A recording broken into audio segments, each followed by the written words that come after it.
Breaking news coming here in headlines today. Wade Michael Page is the killer who massacred Sikhs at a Gurdwara in the US state of Wisconsin in Oak Creek. And now for the first time on Indian television, headlines today is exposing how a known racist, Wade Michael Page, was given a license to kill by the US authorities. Headlines today has accessed the gun license that was given to Wade in 2008. The license was issued by the man on the left of your screens, the sheriff of Cumberland County, who checked Wade's past history. And despite all that is there in Wade's past history, the sheriff gave Wade a moral certificate to buy a gun that he used to kill 6 Sikhs.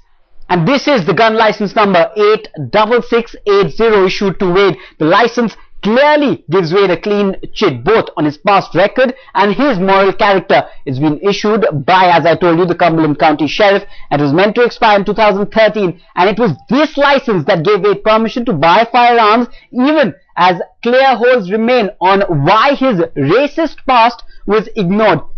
Here are the multiple warnings to which US authorities turned a blind eye while handing him a gun.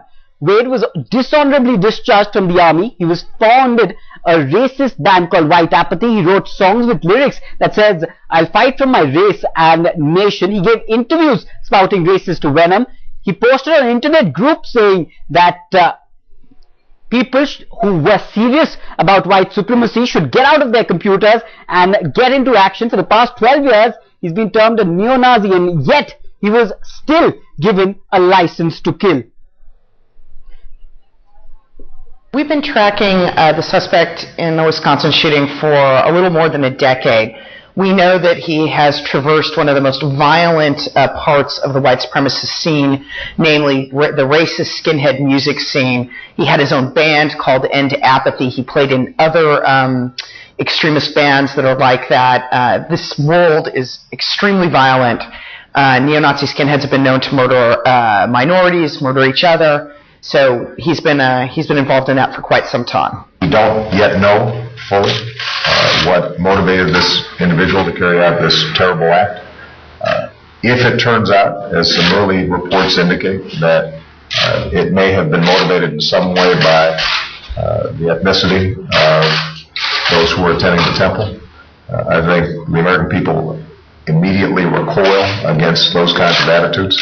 And I think it will be very important for us to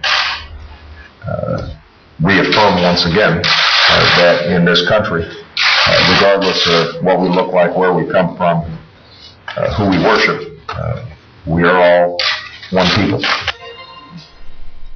Here's why the expose shocks, because it proves that the US habitually turns a blind eye to racist terror. It's hard to imagine if an Islamist sympathizer would have been spouting similar venom, would he have gotten away? The double standards are clear, despite proof that the United States is reluctant to clamp down on white supremacists, and the reluctance evident even in President Obama's words. That leaves us with 3 basic questions. Had Wade been a Muslim spouting hatred against the West, would he have not been arrested earlier? Is the US blind to white supremacists and their hate because it is inconvenient? And is politics behind the blinkers that the US has drawn against race terror?